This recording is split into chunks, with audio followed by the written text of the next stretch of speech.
Sema haki huinua taifa, bali dhambi ni aibu kwa watu wote. Haki huinua taifa, bali dhambi ni aibu kwa watu wote.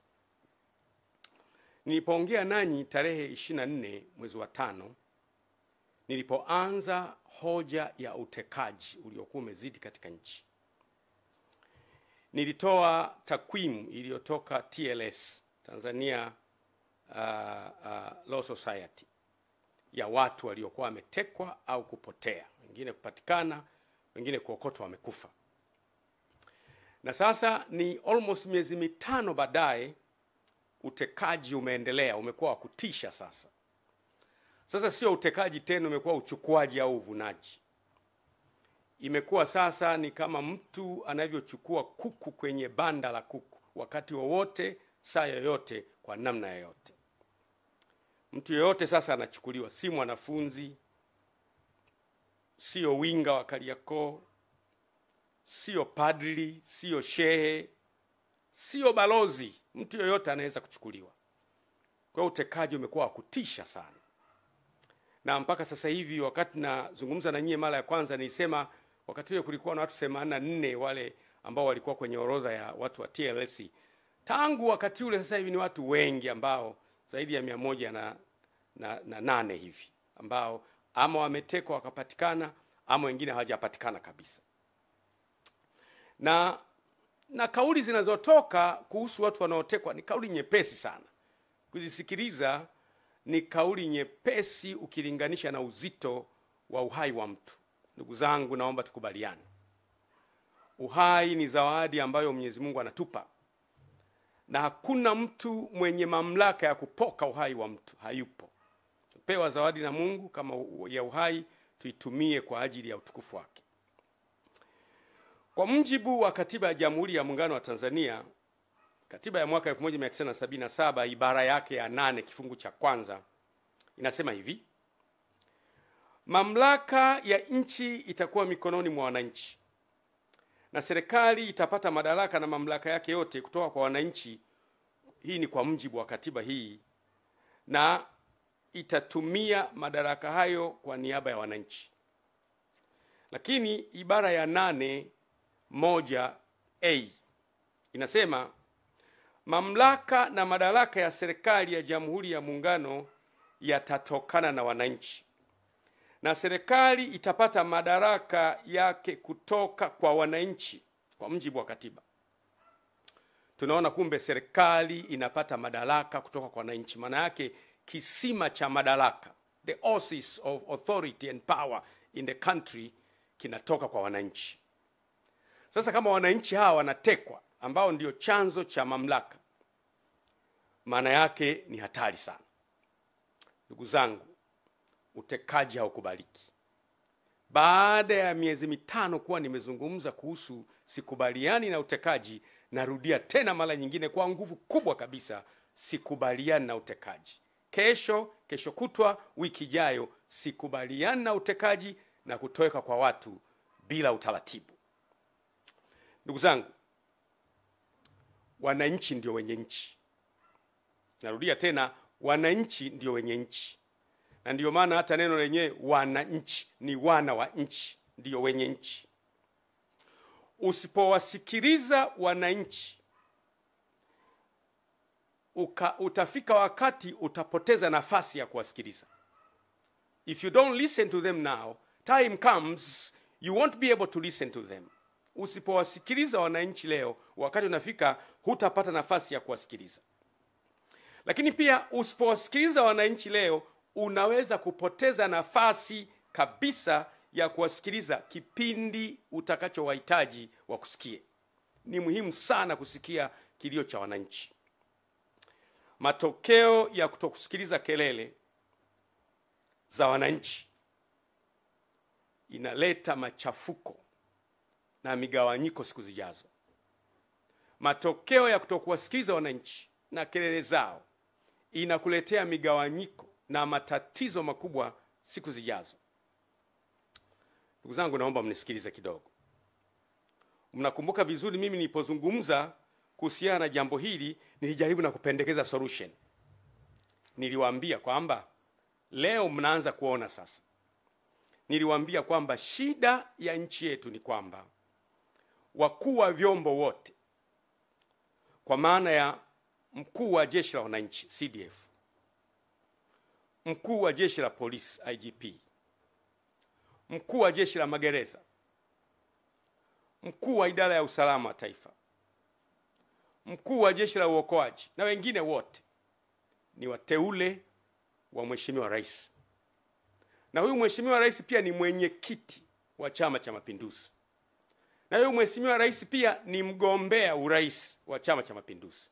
Unaweza kuona mtiririko huo kwamba aliyewateua ni rais wa nchi, lakini huyo rais wa nchi pia ni mwenyekiti wa chama, lakini pia huyo rais wa nchi pia ni mgombea urais. Kwa hiyo kwa katiba ya Jamhuri ya Muungano wa Tanzania, of course, unapoteuliwa unatakiwa kutimiza kazi zako sawa sawa na mujibu wa katiba. Lakini ni nani ambaye anaweza kupambana aliyemteua? Kwa kawaida, hata ningekuwa mimi, ungependa yule mtu aliyekuteua uishi naye vizuri, utumikie nchi, lakini kwa wakati huo huo na umsikilize. Kwa hiyo vyombo vyetu, nina hakika kabisa 100%, tangu place yangu ya kwanza nilivyosema kwamba vyombo vyetu viwe na ulinzi ili wawe na uwezo wa kusema hapana kwenye baadhi ya mambo ambayo hayaendi sawa sawa. Nikupe mfano mzuri. Huwezi kuniambia eti polisi hawafahamu kabisa kuhusu utekaji. Huwezi kuniambia hivyo. Huwezi kuniambia idara ya usalama wa taifa hatujui kabisa kuhusu utekaji. Huwezi kuniambia hivyo. Huwezi kuniambia eti jeshi la wananchi halina taarifa kabisa utekaji. Hapana. Wala jeshi la magereza, wala uhamiaji, wala jeshi la uokoaji. Lazima kuwe na taarifa. Kama mkikubali kwamba majeshi haya, vyombo vyetu havina taarifa, basi Tanzania si salama pa kuishi. Lakini mimi nafahamu competence. Kwa sehemu kidogo nafahamu competence ya viongozi wetu. Nafahamu. Unajua, kuna mambo mengine unaweza ukayasema tu, ni rahisi yakiwa kwa mtu mwingine. Akitekwa baba yako, au mama yako, au dada yako, au mdogo wako, utafeel pinch. Ni hatari sana. Mimi siamini eti wakuu wetu wa vyombo hawajui kabisa watu wanakwenda wapi. Lakini nilipendekeza mimi nikasema kwamba ni muhimu sana vyombo hivi vipewe semi autonomy. Semi autonomy maana yake ni kwamba kuwe na kujitegemea fulani. Kwa sababu sasa hivi narudia tena yale. Mimi nilizungumza tatizo and I suggested solution. Nilizungumza tatizo na nikapendekeza ufumbuzi. Lakini mwanzoni mlikuwa mnaona kana kwamba huyu anaongea tu. Niliongea mapema sana miezi 5 iliyopita, tarehe 24 mwezi wa 5 2025. Nikapendekeza nikasema hivi: ili kukomesha huu utekaji ambao umeendelea kuwepo katika taifa letu, ni vizuri wakuu wa vyombo wote wawe na semi autonomy. Semi autonomy maana yake kwamba wawe na kujitegemea fulani. Nikasema kuwe na mamlaka ambayo Mheshimiwa Rais anaweza kumteua, kwa mfano DGIS, mkuu wa idara ya usalama wa taifa, anamteua. Mheshimiwa Rais kama ilivyo kawaida amteue mkuu wa jeshi la wananchi CDF. Mheshimiwa Rais anaweza kumteua mkuu wa jeshi la polisi kama ilivyo, na mkuu wa jeshi la magereza, na mkuu wa jeshi la uhamiaji, na mkuu wa jeshi la uokoaji. Lakini akitaka kuwatoa, kuwe na chombo kingine ambacho kinaangalia sababu za hawa kutolewa.